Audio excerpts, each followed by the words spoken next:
गंगाधराय शिव गंगाधराय, हर हर भोले नमः शिवाय। ओम नमः शिवाय, ओम नमः शिवाय, हर हर भोले नमः शिवाय। जटाधराय शिव जटाधराय, हर हर भोले नमः शिवाय। जटाधराय शिव जटाधराय, हर हर भोले नमः शिवाय। ओम नमः शिवाय, ओम नमः शिवाय, हर हर भोले नमः शिवाय। सोमेश्वराय शिव सोमेश्वराय, हर हर भोले नमः शिवाय। सोमेश्वराय शिव सोमेश्वराय, हर हर भोले नमः शिवाय। ओम नमः शिवाय, ओम नमः शिवाय, हर हर भोले नमः शिवाय। विश्वेश्वराय श्रीम विश्वेश्वराय, हर हर भोले नमः शिवाय। विश्वेश्वराय शिव विश्वेश्वराय, हर हर भोले नमः शिवाय। ओम नमः शिवाय, ओम नमः शिवाय, हर हर भोले नमः शिवाय। कोटेश्वराय शिव कोटेश्वराय, हर हर भोले नमः शिवाय। कोटेश्वराय शिव कोटेश्वराय, हर हर भोले नमः शिवाय। ओम नमः शिवाय, ओम नमः शिवाय, हर हर भोले नमः शिवाय। ओम नमः शिवाय, ओम नमः शिवाय, हर हर भोले नमः शिवाय। श्री गणेशाय नमः। मधुरं वसनं मधुरं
प्रार्थना से शुरुआत करते हैं।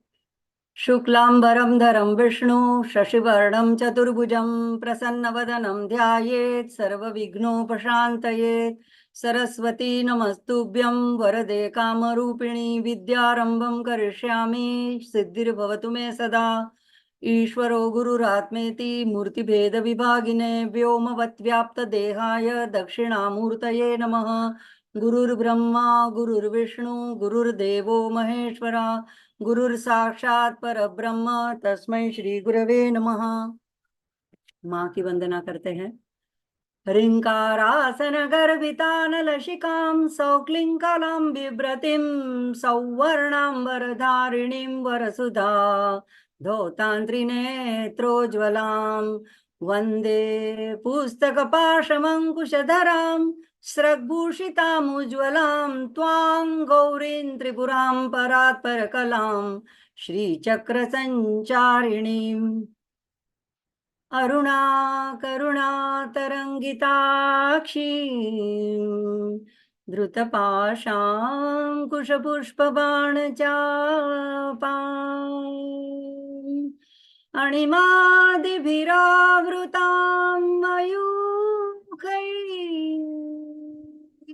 अहमित्येव विभावये भवानी।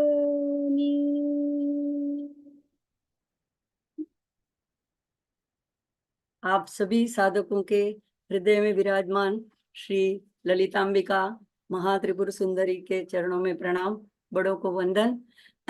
ओम श्री मात्रे नमः। जय श्री कृष्ण, हर हर महादेव।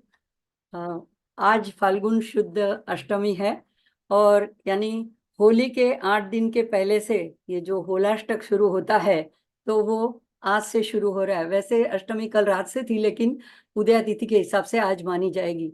तो पौराणिक मान्यताओं के मुताबिक माना जाता है कि हिरण्यकश्यपु ने अपने पुत्र प्रहलाद को इन 8 दिनों के दरमियान बहुत सा कष्ट दिया था उसको मनवाने के लिए कि मैं ही इस जगत का सर्वसमर्थ भगवान हूँ।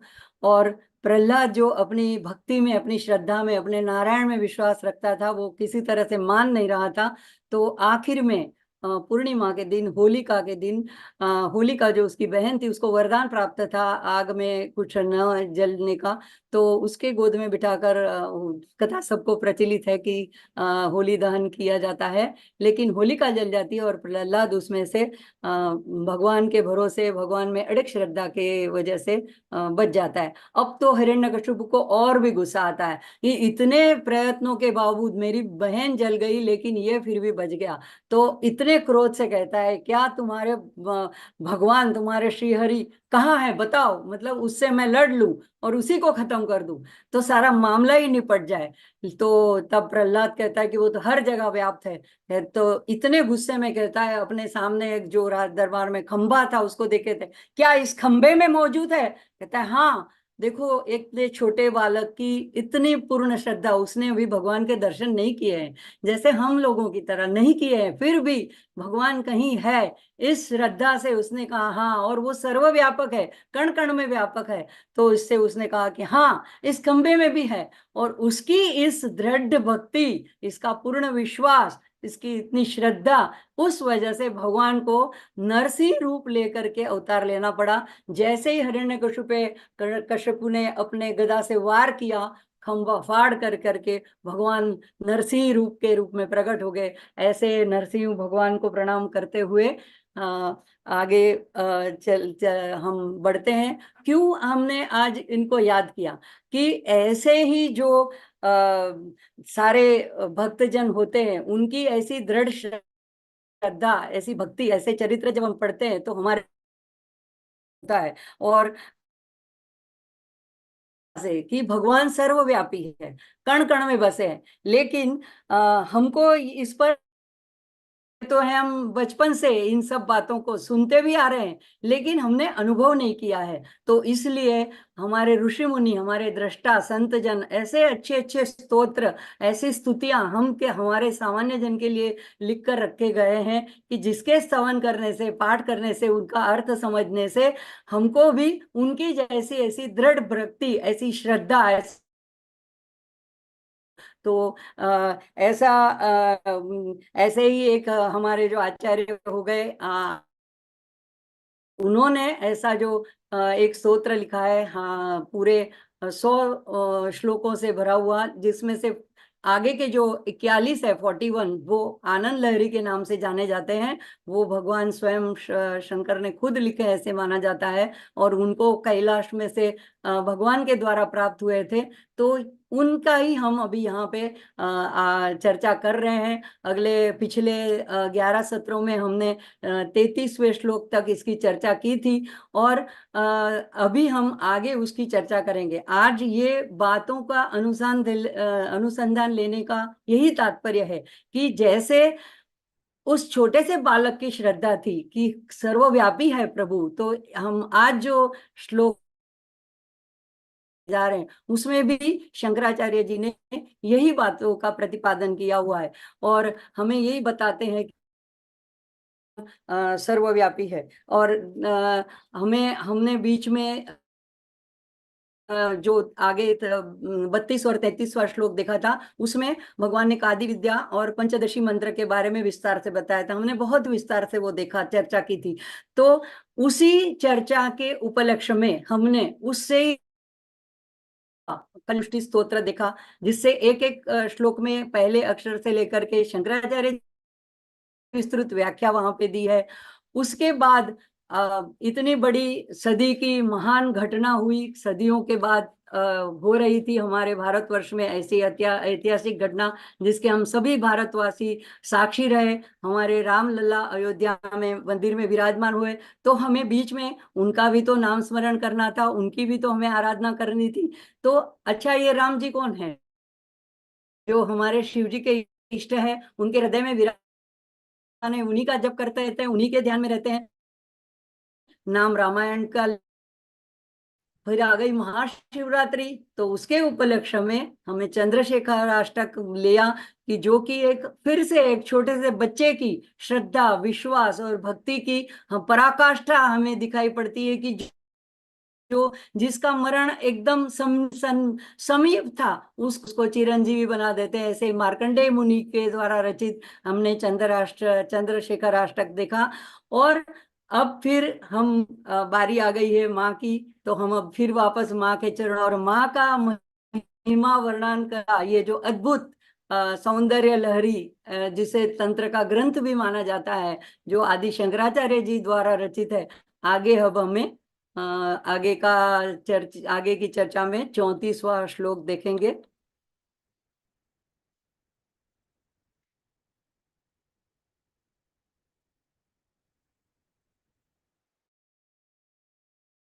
सरल। शरीरम त्वं शंभो शशिमिहिरवाक्षो तवात्मानं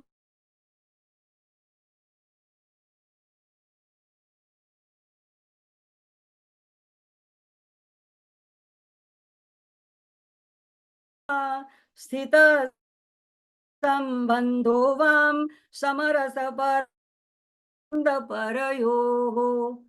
तो इतना सुंदर भाव 34 और 35 उसका अनुसंधान 35 में भी है, तो प्रकट किया है। देखो, हर एक श्लोक में आचार्य जी कुछ ना कुछ हमें नई बात अब यहाँ पे बताते हैं, शरीरम अन्वय देखते हैं। हे भगवती, भगवती दूसरी लाइन में लिखा है भगवती, हे भगवती, शशि मिहर वक्षो रुह युगम शंभोहो शरीरम त्वम, तव आत्मानम अनघम नवात्मानम मन्ये, अतः शेषः शेषी इति अयम संबंधः वाम समरस परमानंद परयोः उभय साधारणतया स्थितः। अब हम इसका एक एक अक्षर का शब्द का अर्थ देखेंगे। पहला है हे भगवती, हे यानी ये तो उच्च उद्गार है कि भगवती, हे भगवती, शरीरम त्वम शंभो हो। तो आपका जो ये त्वम यानी आपका जो शंभो शरीरम है वो शंभो का है, यानी आप शिव जी का शरीर बने हो। फिर आता है शशि मिहिर वक्षो रुह युगम, कैसा आपका ये शंभु का शरीर कैसा बना हुआ है, तो उसमें क्या क्या और समाया हुआ है, तो ये कहते हैं सूर्य चंद्र के युग्म के साथ वो क्या बने हैं, आपके उरोज बने हैं। त्वम आत्मानम, आप आत्मा हो, स्वयं उस आनंद भैरवी के रूप में जिस स्वरूप को जाना जाता है उसमें आप नवात्मानम मन्ये, यानी मैं, और अनघम, अनघम यानी आप शुद्ध हो, निर्दोष हो, पाप रहित हो, ऐसे आप नवात्मानम, नवात्मानम में नित्य नूतन, हमेशा नवीन। ऐसे ही भगवान ज्ञानेश्वरी में भी शुरुआत में आता है कि पार्वती जी को शंका होती है कि भगवान किसके ध्यान में हमेशा बैठे रहते हैं, तो भगवान उनको जब वो पूछती हैं पार्वती जी, तो इतने खूबसूरती से ज्ञानेश्वरी में शिव जी उत्तर देते हैं कि हे देवी, जैसे आप नित्य नूतन नवीन हो, ऐसे ये गीता जी भी नित्य नूतन नवीन है, और मैं उसी का ध्यान कर रहा था। तो ऐसे भगवान ने खुद उनको नवात्मा से कहकर नवाजा है ज्ञानेश्वरी में। तो ऐसे यहाँ पे कहते हैं शंकराचार्य जी कि आप ऐसे नवात्मम, और आगे दूसरा भी उसका श्लेष अर्थ है नवव्यूह स्वरूप हो, नव स्वरूप हो। अतः शेष शेषी इति, अतः इसलिए अब क्या मुझे मुश्किल पड़ गई है, मैं तो ये देख रहा हूं आपको कि आप शंभु का शरीर हो, लेकिन अतः इसलिए शेषः शेषी इति, यानी आप दोनों में शेष शेषी यानी कौन मुख्य है और कौन गौण है, कौन प्रमुख है, कौन गौण है। तो ये दो संबंध, संबंध वाम यानी आप दोनों के बीच का, ये तय करना मुझे मुश्किल हो रहा है। क्यों मुश्किल हो रहा है? क्योंकि आप दोनों समरस्य परानंद परयो हो, परानंद जो शिव जी है और परयः यानी शक्ति है, तो आप दोनों समरसता से, एक दूसरे से तादात्म्य से इस तरह से जुड़े हो, उभय साधारणतया, उभय आप दोनों इस तरह एक दूसरे के सम समान हो गए हो, एक दूसरे में इस तरह से जुड़े हो, स्थित यानी विद्यमान हो, जुड़ करके एक रूप होके एकजुट होकर के विद्यमान हो। इसलिए मुझे शंकराचार्य जी कहते हैं कि आप दोनों में शेष शेषी का संबंध देखना या तय करना मुश्किल हो रहा है। तो मैं ये समझता हूँ, ऐसा इसका एक सामान्य अर्थ है। तो सारा अर्थ जोड़ के देखेंगे कि हे भगवती, आप सर्वगुण ऐश्वर्य, भगवती यानी सर्वगुण ऐश्वर्य संपन्न हो, इसलिए आप और इसीलिए आपको मैंने भगवती कह के पुकारा है, और आप भगवान शिव का शरीर हो, और ये जो आपका शरीर है ना, ये आपका विग्रह है, तो इसमें आप भगवान शिव का ही मूर्त रूप हो, और आपके सूर्य और चंद्र, शशि चंद्र और मिहिर सूर्य, हमारे मिहिर भाई, तो शशि मिहिर के रूप में आप उरोज, आपके ऊपर उरोज बने हैं, और ऐसा आपका ये जो शरीर है, तो ये मैं मानता हूँ कि ऐसा मेरा मानना है कि वो अनगम, पवित्र, निर्दोष, पाप रहित, शुद्ध ऐसा और नवात्मानम है। तो ऐसे आगे कहते हैं कि देखो, जब देखो तब आप नित्य नवीन नूतन भासमान हो रहा है ये आपका शरीर, आपका विग्रह, और भगवान शिव और आप दोनों के बीच में परस्पर में इतना सामरस्य सामरस्य, इतना तादात्म्य, इतनी एकता है, इतना ऐक्य अभेद है, आप इतने दोनों अभिन्न हो कि आप दोनों के इस तादात्म्य संबंध के द्वारा, और ये संबंध जो है दोनों को दोनों के पास एक जैसा ही है, और इसलिए मुझे तय करना मुश्किल हो रहा है कि शेष शेषी कौन बड़ा है, कौन छोटा है, कौन मुख्य है, कौन कौन है, तो ये कह नहीं पा रहा हूं। तो ऐसे इसका एक सामान्य अर्थ हो रहा है। अब आगे देखते हैं। अब एक एक नहीं, अभी हम श्लोक के बारे में पहले देखेंगे। तो यहाँ पे देखते पहली बात आती है जो शुरू में, शरीरम त्वम शंभो के बाद शशि मिहिर वक्षो रुहयुगम। तो भगवान को भगवान ने ये ऐसे जो कहा है, पहले तो उनको संबोधन किया है कि भगवती। तो भगवती का अर्थ हम देखेंगे कि माँ को, त्रिपुर सुंदरी को भगवती क्यों कहा गया है, तो जिसमें समग्र जो भग यानी 6 प्रकार से 6 गुण, 6 पहलू, जो समग्र ऐश्वर्य, समग्र धर्म, समग्र यश, समग्र श्री, पूर्ण ज्ञान और पूर्ण वैराग, ये 6 बातें समाये हो, उसी को, उस समुच्चय को कहते हैं भग। और जिसके पास ये भग हो उसको कहते हैं भगवान, या जिसको जो भग से जुड़ा हुआ हो, भग को धारण किए हो, उसको कहते हैं भगवती। तो जहां पे ये पूर्णत्व में हो, अभी देखो ऐसे तो कोई रूपवान गुणवान हो सकता है, कोई एक चीज में उसके पास समग्रता हो सकती है, पूर्ण ज्ञानवान हो सकता है, लेकिन सारी की सारी ये 6 बातें जिसमें हो, तो ऐसे एक सिर्फ परमात्मा है, और इसीलिए उसको हम भगवान कहते हैं। तो इनमें कोई भी हमारे व्यक्तिगत रूप में किसी एक व्यक्ति में ये 6 चीजें पूर्ण रूप से हमें नहीं मिल पाती है। तो शास्त्र में भी दूसरी एक व्याख्या दी गई है भगवती की या भगवान की। तो उत्पत्तिम प्रलयम चैव भूतानाम आगतिम गतिम वेत्ति विद्याम अविद्यानाम सच वाच्यो भगवती भगवान इति। यानी भगवान वो है जो सभी भूतों की, प्राणी मात्र की उत्पत्ति और प्रलय, यानी उनके अंत को जानता है। तो हम, हमारा जन्म और हमारा मृत्यु, ये सारा जो जानता है, तो वो उत्पत्ति और प्रलय, और ये पूरी सृष्टि का भी उत्पत्ति और प्रलय जो जानने वाला है, वो भगवान है। दूसरा क्या है कि सब भूत मात्र की आगतिम गतिम, उनकी गति को जानने वाले हैं, और विद्या अविद्या को जानने वाले हैं, तो उसको कहते हैं भगवान। तो ऐसी ये दोनों व्याख्याएं जो है, ये माँ के लिए पूर्ण रूप से सार्थक है, और तभी शंकराचार्य जी यहाँ पे उनको कहते हैं कि हे भगवती, ऐसा सुंदर संबोधन करते हैं। यानी हे सर्व ऐश्वर्य गुण आदि के युक्त संपन्न माँ जगत जननी, आप भगवान शंकर के, शिव जी के मूर्त रूप हो, और इस विराट शिव शक्ति रूप में सूर्य चंद्र आपके उरोज के समान शोभित हो रहे हैं। अभी माँ का यह स्वरूप क्यों शंकराचार्य जी को ऐसा लगता है कि ये उन्होंने ध्यान जब कर रहे थे, तो शिव जी का ध्यान करने बैठे थे, लेकिन उनके सामने जो ध्यान में जो विग्रह आया, उसमें उन्होंने देखे कि ऐसे सूर्य चंद्र 2 उरोज है, तो उन्हें लगा कि ये तो माँ का स्वरूप है। तो उन्होंने माँ स्वरूप से उस रूप को देखा, स्वरूप को देखा, तो तभी उन्होंने ये व्याख्या इस तरह से की कि आप ऐसे जब देखे तो आप नित्य नूतन नवीन हो। देखो, किसी बच्चे के लिए अपनी माँ कभी ऐसी पुरानी बूढ़ी नहीं होती है, उसको हमेशा अपनी माँ अच्छी नई लगती है। तो शंकराचार्य जी का भाव जो यहाँ है पूरे स्तोत्र में, ये एक बच्चे का भाव है। तो ये अगर ऐसे शब्द यहाँ पे आते हैं, वक्ष, उरोज, स्तन, तो ये इसी तरह से देखना है कि जैसे एक बच्चा अपने माँ को देखता है। और ये जो उरोज जो शब्द है, वो पोषणकर्ता के रूप में यहाँ पे प्रयोजित किया गया है। तो यहाँ पे कहते हैं कि आप एक दोनों से, इतने आप एक दोनों से परस्पर समरस हुए हो, तो कभी मुझे लगता है कि शंकर भगवान प्रधान है और आप अंगभूत हो, और कभी तो लगता है कि आप मुख्य हो और भगवान आपके अंगभूत है, यानी वो आपके वो गौण है।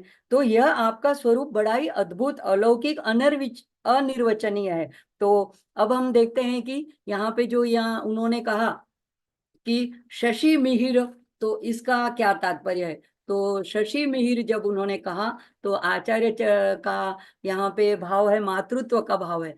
तो मैंने पहले भी ये स्पष्ट किया था कि इतने बड़े महान स्तोत्र की व्याख्या करना मेरी शक्ति के बाहर की बात है। तो मैं बहुत ही इसमें अपने आप को समर्थ भी नहीं पाती हूँ, काबिल भी नहीं समझती हूँ। लेकिन मेरा माँ के प्रति इतना लगाव है, तो मैं चाहती हूँ कि लोगों को इन ऐसे अच्छे स्तोत्रों के बारे में जानकारी हो, अपने विरासत के बारे में। और अगर हम ना भी पूर्णतया इनका शास्त्रोक्त अर्थ ना भी समझ पाए, तो भी हम इसके पठन से भी लाभान्वित हो। यही एक इच्छा लिए हुए मैं उद्युत होती हूँ कि ऐसे हिम्मत कर पा रही हूँ। जैसे एक छोटा पंछी बड़े आकाश को नापने के लिए एक उड़ान भरता है, ऐसा ही मेरा अल्प प्रयत्न है। तो यहाँ पे शशि मिहिर जो है, तो ये परमाचार्य जी एक हुए हैं शंकराचार्य के परंपरा में, कांची के पीठ में, जो 1895 से लेके 1995, अगर मैं नहीं भूलती हूँ, तो पहले भी मैंने इसका उल्लेख किया था, 100 साल तक जिए थे। और 30 साल तक तो उन्होंने भ्रमण किया था पैदल पूरे भारत में और प्रदेश में भी, पूरे धर्म के प्रचार के लिए। वो 13 साल की उम्र में उनको शंकराचार्य जी की पद पे आसीन कराया गया था। तो और सारे वेद के ज्ञाता थे। तो उन्होंने जो तमिल में इसकी व्याख्या टीका की है, तमिल तो मुझे आती नहीं है, लेकिन किसी ने इसका अंग्रेजी में अनुवाद किया है, उसी के कुछ अंश लेकर के मैं ये चर्चा कर रही हूँ। तो उन्होंने बहुत उनको परमाचार्य कहते थे। तो वो परमाचार्य, जब मैं आचार्य कहूँ तो शंकराचार्य जी, परमाचार्य कहूँ तो उनके बाद में जिन्होंने टीका लिखी है वो परमाचार्य चंद्रशेखरन सरस्वती, ऐसे उनका नाम था। तो वो परमाचार्य जो है वो कहते हैं कि यहाँ पे शंकराचार्य जी मातृत्व को दर्शाते हैं। सूर्य चंद्र के रूप में ये ब्रह्मांड में जी जो दो तत्व हैं वो माँ के उरोज हैं। कैसे? क्योंकि ये पुष्टि करता है। हम जानते हैं, विज्ञान भी इस बात की पुष्टि करता है कि सूर्य की वजह से, उसकी ऊर्जा, उसकी शक्ति, उसके प्रकाश की वजह से हमारे पृथ्वी के ऊपर प्राणियों का जीवन उसके ऊपर निर्भर है। तो और हमारे शास्त्रों के हिसाब से चंद्रमा से औषधियां, वनस्पतियों को पोषण मिलता है। तो ये दोनों जो है ये हमारा पोषण करते हैं, पालन करते हैं। तो जैसे एक माँ अपने बच्चे को संभालती है, इसी तरह से ये शशि मिहिर के रूप में, उनके उरोज के रूप में माँ का ये जो विश्व में विराट रूप है वो हमारा पालन कर रहा है। तो अब कहते हैं कि आप जो है तवात्मम तव आत्मानम मन्ये भगवती नवात्मनम।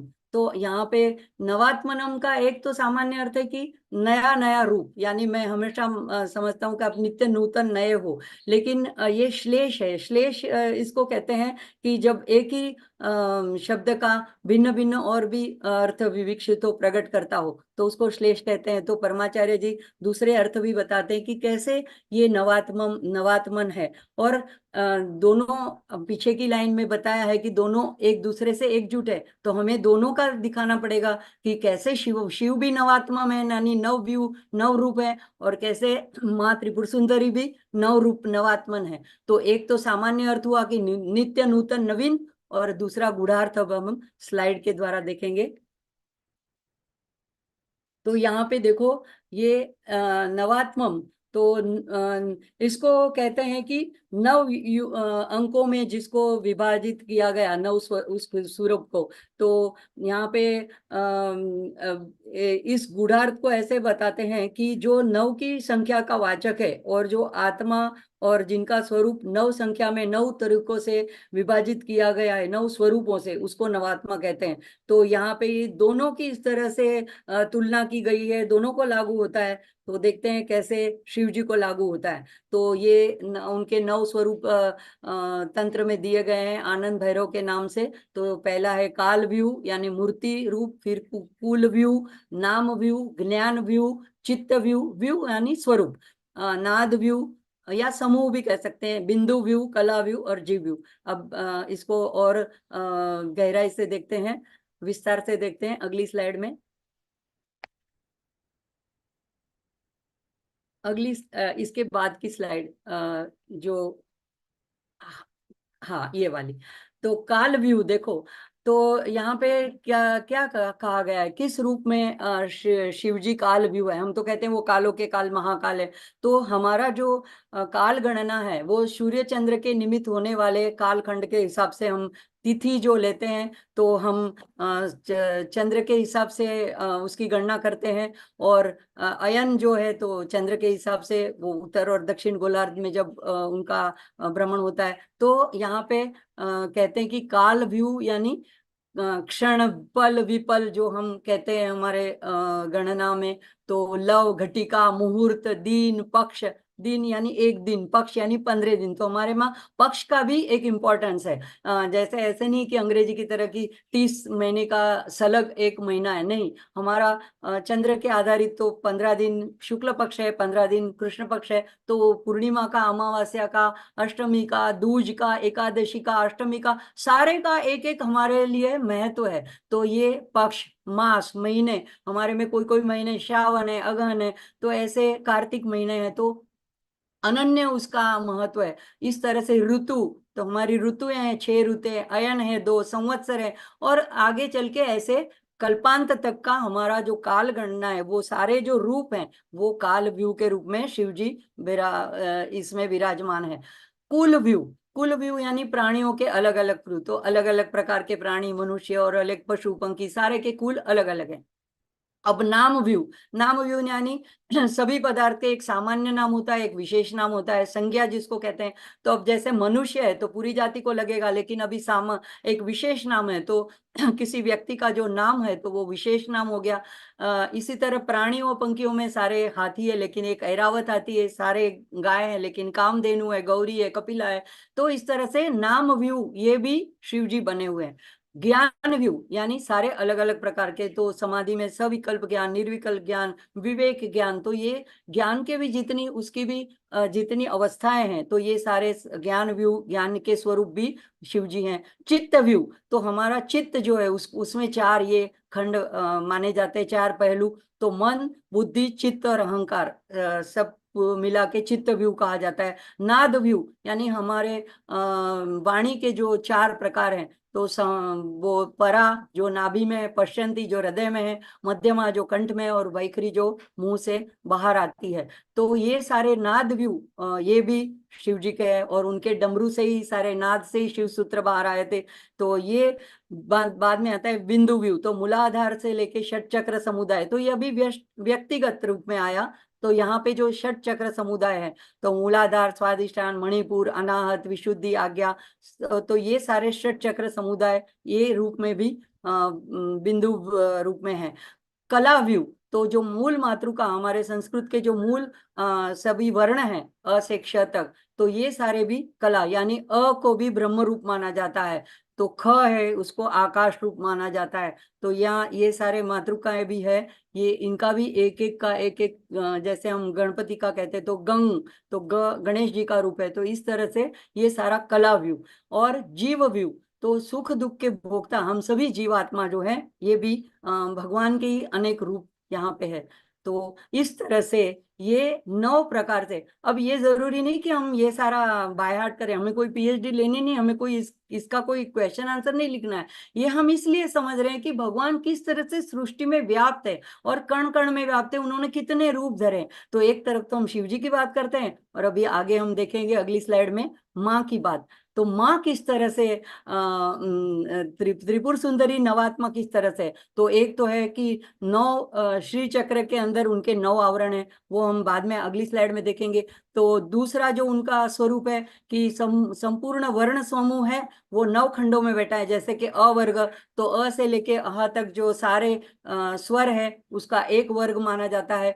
क, तो क ख ग घ ङ, तो क वर्ग है। च वर्ग, च छ ज ज ञ, ट ठ ड ढ ण, त थ द ध न, प फ ब भ म, य र ल व, श स श, और क्ष जो है वो मेरुमणि माना जाता है। तो ये सारे 9 जो खंड है वो भी माँ के ही एक 9 रूपों में, माँ मातृका रूप से भी शरीर के हर एक चक्र में एक एक ये जो वर्ण है उनके पीछे एक एक मातृका जो हमने आगे पिछले सत्रों में देखा था, तो उनके सारे अलग अलग नाम हैं। तो अ से अमृता, इस तरह से हंसवती, क्षमावती, तो एक एक मूलाक्षर, तो ये सारे 9 खंड माँ के हैं। आगे आगे की स्लाइड में देखेंगे कि जो श्री चक्र में जो लोग नए जुड़े हैं, जिनको थोड़ा नहीं पता है इस बारे में, तो श्री चक्र के अंदर ऐसे 9 आवरण हैं। तो पहला जो है चौकोर वाला है, उसको कहते हैं त्रैलोक्य मोहन चक्र या भूपुर कहते हैं। दूसरा जो षोडश कमल है, 16 पंखड़ियों वाला, वो सर्वाशा पूरीपरक चक्र। फिर 8 अष्टदल वाला सर्व संक्षोभन चक्र। फिर सर्व सौभाग्यदायक चक्र 14 त्रिकोण। फिर सर्व साधक चक्र 10 त्रिकोण बाहरी, और सर्व रक्षा कर चक्र उसके 10 त्रिकोण अंतरदशार, और सर्व रोग हर चक्र 8 त्रिकोण, और फिर सर्व सिद्धिप्रद अंध्र केंद्रस्थ एकदम बीच में वाला त्रिकोण, एक सिंगल त्रिकोण, और उसके अंदर जो बिंदु आता है मध्य में, वो सर्वानंदमय चक्र बिंदु। तो इस तरह से माँ के भी और हम आगे देख चुके हैं कि जो श्री चक्र या श्री यंत्र है, ये माँ का ही विग्रह है। तो ये माँ के ही 9 रूप है, 9 खंड। अब आगे तीसरे प्रकार से देखते हैं अगली स्लाइड में कि माँ किस तरह से और नवात्मक है। तो जो अगर आप श्री यंत्र की आकृति को देखेंगे, श्री यंत्र के विग्रह को, तो उसमें 9 त्रिकोण बीच में है, उसी के इंटरसेक्शन से आगे 43 त्रिकोण बने हैं। तो जो 4 ऊर्ध्व त्रिकोण है, उसको शिव त्रिकोण कहते हैं। तो उसमें ये नाम है, चारों के नाम है वामा, ज्येष्ठा, रौद्री, अंबिका। और 5 अधोशीर्ष यानी कि नीचे तरफ जो शक्ति त्रिकोण है, उसको इच्छा, ज्ञान, क्रिया, यानी इच्छा शक्ति, ज्ञान शक्ति, क्रिया शक्ति, शांता और परा। तो ये 5 जो है ये 9 मिलके ये भी 9 खंड माने जाते हैं। तो ये 9 रूप है माँ के। तो इस तरह ये नवात्मा शब्द को आचार्य जी ने यहाँ पे प्रयोजित किया है। अब आगे देखते हैं, श्लोक रख दीजिए, कोई बात नहीं। तो नहीं, 34वां रखिए। हाँ, तो यहाँ पे अभी कहते हैं अतः शेष शेषी उभय इति अयम उभय साधारणतया, यह आपका जो शेष शेषी ऐसा संबंध है, तो ये शेष शेषी संबंध क्यों कहा गया? तो शिव जो है वो शुद्ध प्रकाश है, और शक्ति है उसका विमर्श रूप है, और वे उनके प्रकाश को प्रतिबिंबित करती है, फैलाती है। तो शिव ने स्वयं अपनी पूरी शक्ति जो है, पूरी स्वातंत्र शक्ति है, वो उनको प्रदान कर दी है। तो यह केवल पराशक्ति है जो विभिन्न आकृतियों में रूपों में हमारे सामने अभिव्यक्त हो रही है, तो अवतरित हो रही है। तो इसलिए आचार्य स्वयं भी तो शिव जी का अवतार थे। तो उन्होंने जब ध्यान में ये स्वरूप देखा, तो उनको ये सूर्य चंद्र ऐसे उरोध दिखे, तो वो बड़े हैरत में पड़ गए। तभी उन्होंने ऐसा वर्णन किया कि ये तो माँ आप ही उनका शरीर बने हुए हो, यानी आप दोनों में कोई भेद नहीं है। तो यहाँ पे आचार्य इसलिए कहते हैं कि शेष शेषी संबंध किस तरह से आप दोनों का। तो जैसे हम अगर सब प्रलय होने के बाद में जो बचते हैं, एक जो निशेष बनते हैं, वो शेषी हैं, यानी उनके सिवा जो है वो शेष है। तो ये एक तो ये बात हो गई। अगर हम अपने व्यक्तिगत जीवन में देखें, तो जब हम शरीर के रूप में, हम भक्त के रूप में हम शेष हैं, और हमारा जो परमात्मा है, इष्ट है, वो शेषी है। यानी शेष जो है वो शेषी बड़ा है, शेष उससे उसके अंतर्गत आता है। लेकिन यहाँ पे कहते हैं कि आप दोनों में कौन शेष है कौन शेषी है, ये मैं तय नहीं कर पा रहा हूँ, क्योंकि आप दोनों एक दूसरे से इतने गहरे तरफ से जुड़े हुए हो। तभी तो हमारे शास्त्रों में तंत्र शास्त्र में दोनों को इस तरह से दर्शाया जाता है, शंकर शांकरी, भैरव भैरवी, आनंद भैरव आनंद भैरवी, तो महेश महेश्वरी माहेश्वरी। तो ऐसे एक दूसरे के दोनों एक नाम से ही दूसरा नाम, तो इसे नाम दृष्टि से और रूप दृष्टि से कहते हैं कि एक दूसरे में पूर्ण रूप से आप समरस होने से भगवान सदाशिव ये है परानंद, और आप है परयो हो।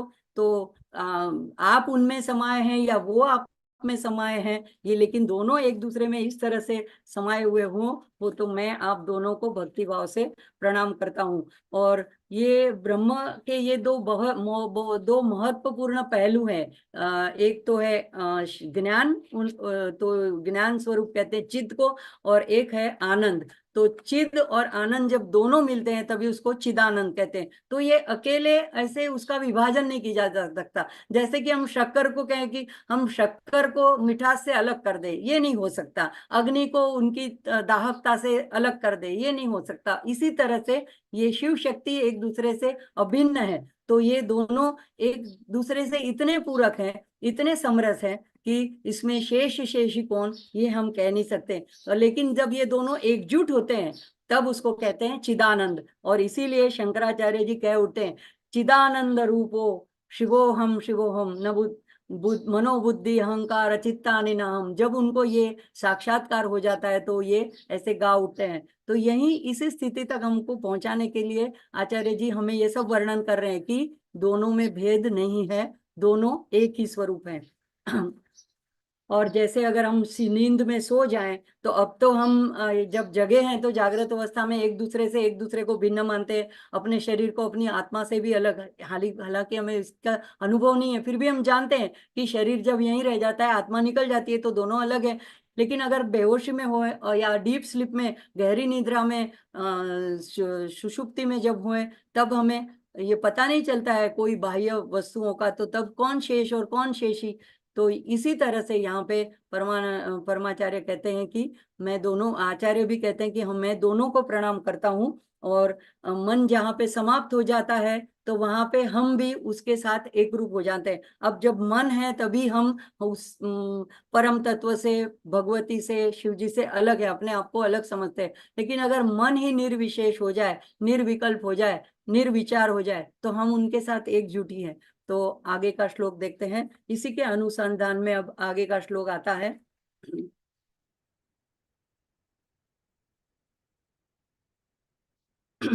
मनस्त्वं व्योमत्वं मरुदसि मरुत्सारथिरसि त्वमापस्त्वं भूमिः त्वयि परिणतायां नहि परम् त्वमेव स्वात्मानं परिणमयितुं विश्ववपुषा चिदानन्दाकारं शिवयुवति भावेन विभ्रुश।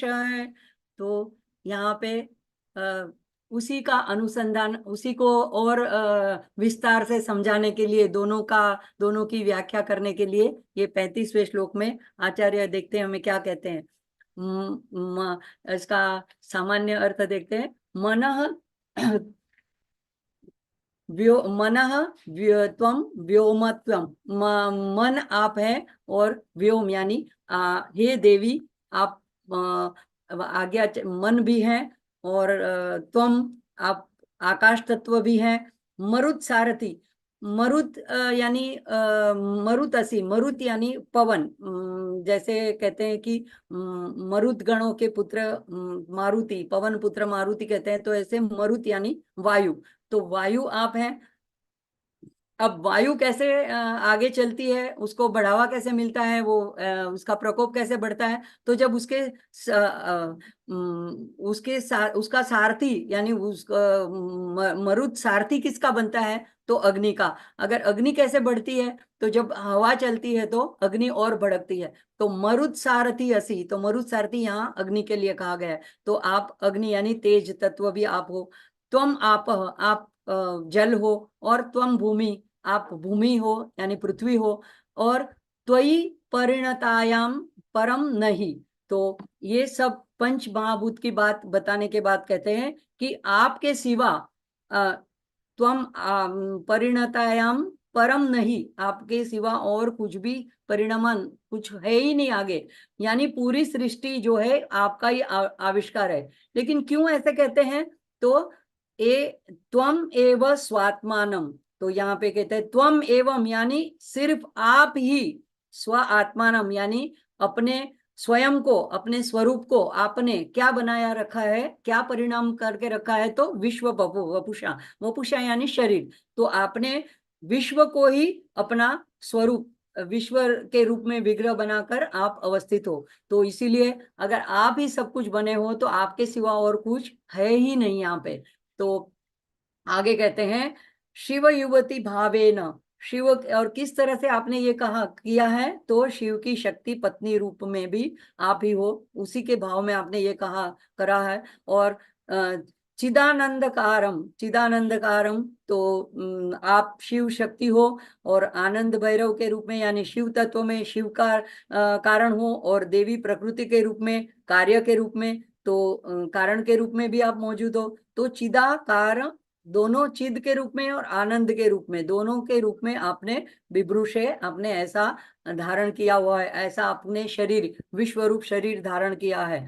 तो यहाँ पे सामान्य अर्थ क्या हुआ कि हे माता, आप ये जो पंच तत्वों की बात आती है, पंच महाभूत की, तो ये शरीर के संदर्भ में हम देखेंगे तो हमारे में जो षट चक्र है वहां पे ये विग्रह के रूप में, भौतिक जगत में तो है ही है, लेकिन यहाँ पे हमारे शरीर में षट चक्रों में एक एक किस तरह से माँ स्थापित है। तो कहते हैं भ्रू मध्य प्रदेश में, यहाँ पे दो आज्ञा चक्र में आप ही मन के तत्व रूप हो, यानी यहाँ पे हमारे अंदर आप यहाँ पे हमारा मन बन करके यहाँ पे बसे हुए। अब यहाँ पे मनस जो है वो पूरा मन चित्त बुद्धि अहंकार यानी महत तत्व को एक साथ में लेना है, तो उसका एक एक एक रूप में वो मनस कहा जाता है। तो यहाँ पे इस मन तत्व के रूप में यहाँ पे आप हो। और ये इसके आगे विशुद्धि चक्र जो कंठ स्थान में है, तो वहां पे आप क्या हो, तो वहां पे व्योम यानी आकाश तत्व के रूप में आप हो। और हृदय में अनाहत चक्र में आप कौन से रूप में हो माँ, तो आप वहां पे वायु तत्व, हम श्वास प्रश्वास लेते हैं, अगर वायु न हो तो प्राण वायु अगर निकल जाए तो हम जीवित नहीं रह सकते हैं। तो ये वायु के रूप में हर सांस में आप आते जाते रहते हो, और हमारे अंदर भी प्राण शक्ति के रूप में, तो यहाँ पे हृदय में आप मरुत के रूप में हो। और मरुत सारथी अग्नि के रूप में भी आप हो मणिपुर चक्र में। और स्वादिष्ठान में आप जल के रूप में हो, और भूमि रूप में मूलाधार में गुदा के स्थान पे आप वहां पे पृथ्वी तत्व में। तो ऐसे कहते हैं कि ये सारे जो तत्व हैं वो आप ही तो बने हुए, तो हमारे शरीर में भी आप ही ये पांच तत्वों के रूप में बसे हुए, आपके सिवा अलग कुछ है ही नहीं।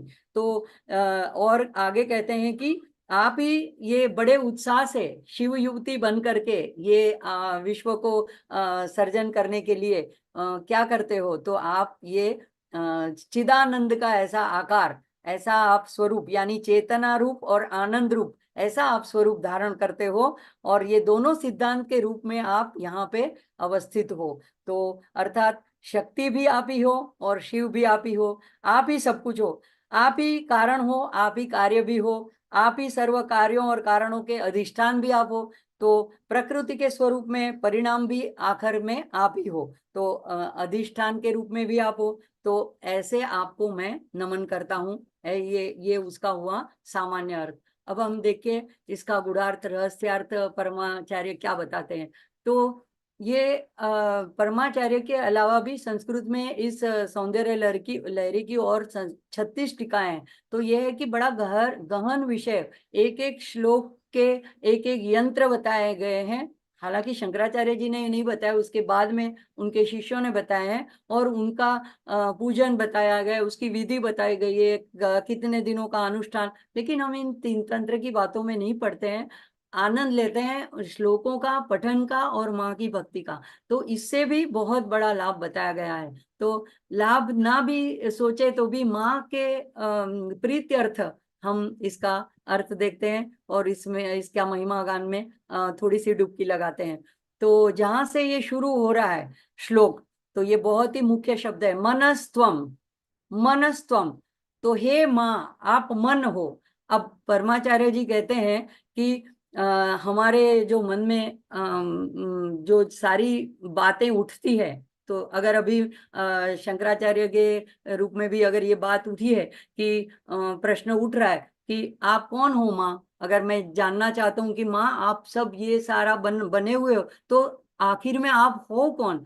तो अगर ये प्रश्न भी उठ रहा है तो कहाँ उठ रहा है, वो भी तो मन ही में उठ रहा है। तो कहते हैं कि ये हे माँ, जो ये मन है ना, वही सारी वृत्तियों का, सारे व्यवहारों का, सारे परिणामों का और सारी परेशानियों का जो हमें उसके बाद में उठानी पड़ती है, तो उसकी जड़ जो है वो ये मन है। और लेकिन तो ये मन भी तो आप स्वयं हो।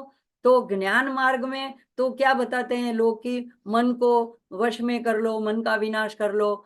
तो लेकिन यहाँ पे शंकराचार्य जी कहते हैं कि नहीं, ये भक्ति की महिमा बताते हैं। तो कहते हैं मन स्वयं माँ आप हो। तो यहाँ पे माँ स्वयं हमारा मन है, तो आगे की सभी वृत्तियां और परेशानियां बस हम कह सकते हैं कि अगर हम माँ को इस बात को मान ले कि हमारा मन स्वयं माँ से बना हुआ है या तो माँ ही प्रेरित करती है, तो फिर सारे परेशानियों से वैसे ही छुटकारा मिल जाता है। देखो जैसे देवी सूक्त सप्तशती में आता है 5वें अध्याय में, तो या देवी सर्वभूतेषु, तो सारी चीजें बताए, तो उसमें आता है वृत्ति रूपेण संस्थिता, बुद्धि रूपेण संस्थिता, यानी हमारे अंदर ये जो वृत्तियां उठती है, जो विचार उठते हैं, उसके संकल्पनाएं उठती है, इच्छाएं उठती है, तो ये सबके इच्छा रूपेण, तृष्णा रूपेण, सारे रूपेण माँ ही है। तो यहाँ पे कहते हैं कि ये जो शंकराचार्य जी जो रास्ता बता रहे हैं हमको गर्भित रूप से, कि हमें मन को मारना नहीं है, उसको मोड़ना है। कहाँ कहाँ मोड़ना है? अंदर की तरफ। तो जब हम कहेंगे कि माँ ही मन है, तो उसी के ऊपर अगर हम फोकस करते हैं, तो मेडिटेशन करते हैं, ध्यान करते हैं, तो हम अंतर्मुख होते जाते रहते हैं। और हम बाहर की विकारों वाली बातें, राग द्वेष, जो सुख दुख या जो भी दूसरे के प्रति हमारे कुभाव होते हैं, उनसे हम वैसे ही छूट जाते हैं। अगर हम माँ के चिंतन में लग जाते, कहते कि हमारा मन तो माँ ही है स्वयं।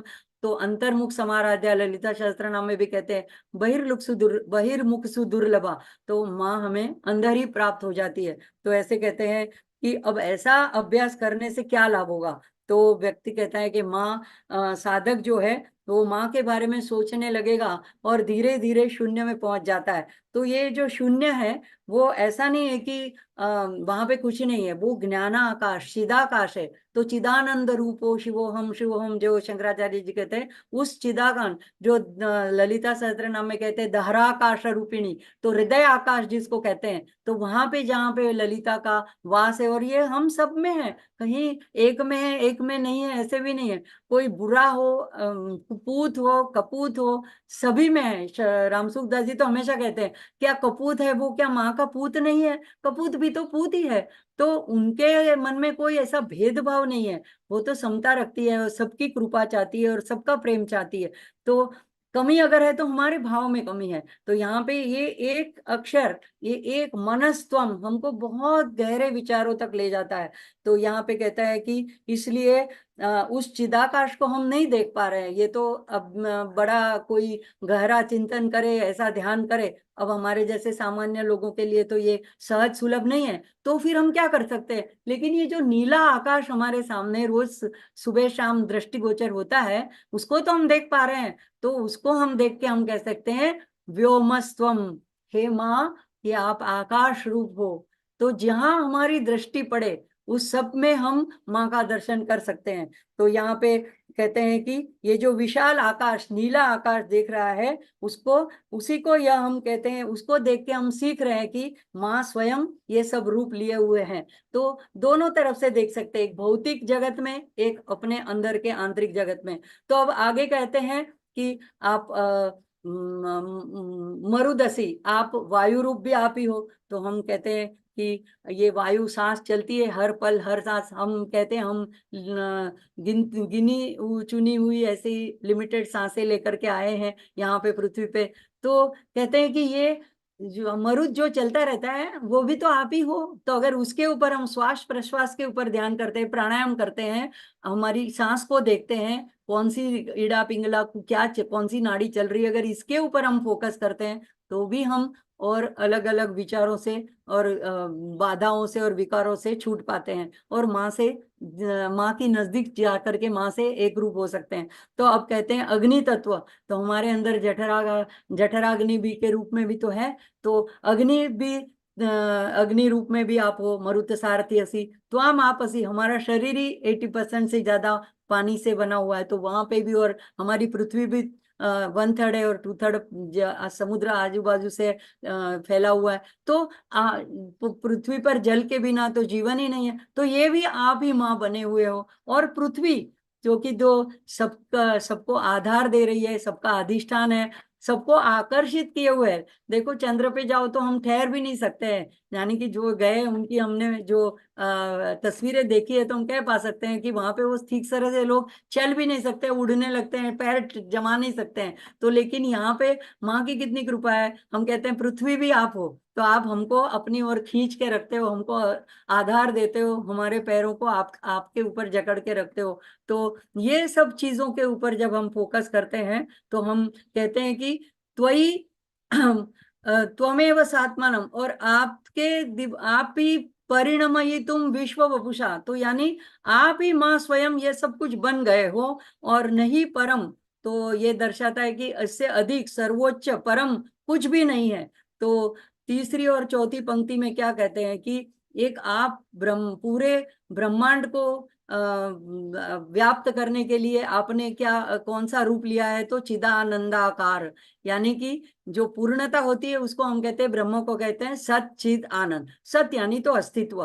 तो अब ये अस्तित्व में चिद और आनंद भी दोनों होते हैं, तब तीनों पहलू से ये पूर्णता प्राप्त होती है। तो ये चिद जो है ज्ञान और आनंद, तो ये चिद और आनंद स्वरूपिणी, ज्ञान यानी सब चीज ज्ञान के रूप में अपने स्वयं को जानना, और आनंद के रूप में आनंद पूर्वक प्रसन्न पूर्वक रहना, तो ये इसी को कहते हैं चिदानंद लहरी। तो यहाँ पे माँ भगवती अम्बा का प्रसाद है हमारे ऊपर की, देखो जड़ वस्तु है वो अपने आप को जानती नहीं है कि मैं हूँ, लेकिन हम जानते हैं कि हम हैं, हम अपने आप को जानते हैं, हमारे में इतना ज्ञान। अगर हम कोई चीज नहीं भी जानते तो हम ये जानते हैं कि हम ये नहीं जानते, तो वो भी हमको ज्ञान है कि ये ज्ञान हमको नहीं है। अगर मैं कहूँ कि मुझे स्पेनिश नहीं आती है या मुझे जापानीज नहीं आती है, तो इसका मुझे ज्ञान है कि मुझे ये नहीं आता है। तो ज्ञान रूप से भी हमारे अंदर माँ ज्ञान रूप से भी है और आनंद रूप से ही है। तो ये चिदानंद रूप की जो अभिव्यक्ति है, इसका कारण क्या क्या क्या कारण है माँ, आप हमेशा ये चिदानंदाकार रूप से विभूषे रहती हैं। तो कहते हैं कि शिव की पत्नी की भूमिका में आप ये चैतन्य पूर्ण अभिव्यक्ति के रूप में आपने अपने आप को ये व्यापकता में पूरे विश्व में आपने अपने आप को प्रकट कर रखा है। तो जैसे सूरज का प्रकाश हमको पाना हो, तो जैसे भी अगर हम सूर्य प्रकाश के इसमें अगर बीज में जमीन में हम बीज बोते हैं, तो सूर्य प्रकाश एक ही है, पानी जल वही जल, हम सभी बीजों को अलग अलग बीजों को डालते हैं, उनको पोषण करते हैं, सभी को मिट्टी भी एक ही है, लेकिन सभी अलग अलग रूप से उसमें से प्रकट होते हैं। तो जो जिसका पौधा होता है, फूल है, फल है, तो अलग अलग उसमें से प्रागट्य होता है, उसका प्रागटीकरण होता है, अभिव्यक्ति होती है। तो वो ज्ञान कहाँ से आया उस बीज में, तो सभी में ज्ञान रूप से आप सृष्टि के अंदर समाये हुए हो। और ये सारी सृष्टि इतनी आनंदमय, इतनी उल्लासमय, इतनी प्रसन्न है, ये कैसे ऐसे दिखाई देती है, क्योंकि ये आनंद की अभिव्यक्ति माँ का ही रूप है। देखो अगर शिव जो अस्तित्व बनकर सभी जगह पे अणु अणु में व्याप्त है, ये हमने आगे देखा नवात्मा के रूप में, तो ये उसके अंदर ये माँ ही जो है वो आनंद रूपिणी है। तो ये प्रकृति के रूप में दोनों अविभाज्य है, तो आप जिसको भी भजो, जिसको भी मानो। यहाँ पे एक भक्त का भाव है, आचार्य जी का, शंकराचार्य जी का, जो माँ की महिमा में उन्होंने ये स्तोत्र लिखा है। कहीं वो शिव जी की महिमा भी गाते हैं, कहीं वो उमा महेश्वर दोनों की साथ में भी महिमा गान करते हैं। तो यहाँ पे कहते हैं कि हम अभ्यास के माध्यम से देख सकते हैं कि एक ही चित्त यानी एक ही सर्वोच्च चेतना, ये परम आनंद की कई कई अनेक रूप लेकर के ये प्रकट हो रही है, और एक ही आनंद भी अलग अलग रूपों में प्रकट हो रहा है। तो एक जैसे अगर ये एक नाटक चल रहा है, एक खेल चल रहा है भगवान का, एक लीला चल रही है, ललिता इसीलिए तो कहते हैं कि उसका ये प्ले चल रहा है, लालित्यपूर्ण उसकी एक उसका एक छोटा सा एक खेल ही कह लो, एक प्ले कह लो। तो ये ऐसा उस आवरण के, उस पर्दे के यवनिका की वजह से, माया की यवनिका की वजह से हम उस प्ले में अंदर फंस जाते हैं, डूब जाते हैं, और जो सच्चाई है वो हमारे सामने प्रकट नहीं होती है। लेकिन ये माइक ब्रह्मांड में जो कुछ भी प्रवाहित हो रहा है वह सब केवल चिदानंद रस है। अगर आप पृथ्वी की पहाड़ों में जाओ और झरते हुए झरनों को देखो, पक्षियों की चहचहाहट को देखो, अभी वसंत ऋतु है तो उसमें नई नई कोपलें आती है, नए नए फूल आते हैं, आगे आम्रवल्ली, उसके ऊपर आम आते हैं, तो ये सब देख करके अपने आप हर्षोल्लास से हमारा मन भर जाता है। तो ये सारा जो प्रकट हो रहा है, तो कहते हैं कि ये चिदानंदकार माँ आप ही इन सब रूपों में आप प्रकट हो रहे हो। तो शंकराचार्य जी हमें यही विशेष बात कर रहे हैं कि त्रिपुर सुंदरी जो है जगत जननी, उसकी सर्वव्यापकता को, यानी वो हर एक कण कण में, सचराचर में जो व्याप्ति है, वो हमेशा हमारी स्मृति में रखने के लिए इस श्लोक के द्वारा हमको मदद करते हैं। कैसे? तो मनस्त्वम, ऐसे, यानी कि सारी चीज जो है, स्मृति कहाँ से आती है? तो मन में ही आती है। तो आप ही मेरा मन हो माँ, तो मन में ही सारी समस्याएं, राग द्वेष, अच्छे बुरे विचार प्रकट हो रहे हैं, और इसलिए मन ही हमारी सारी परेशानियों का स्रोत है। और मन, गीता में भी कहा है, बंधन का भी कारण मन है, मोक्ष का भी कारण बंध है, मन है, और मन मित्र भी है और मन दुश्मन भी है। तो इस मन को उद्देश्य करके ऋषियों ने भी प्रार्थना की है, तन्मे मन शिव संकल्पमस्तु, वेदों में प्रार्थना आती है। तो और हमारे इस संगठन की भी नाम भी तो यही है, तन्मे मन शिव संकल्पमस्तु।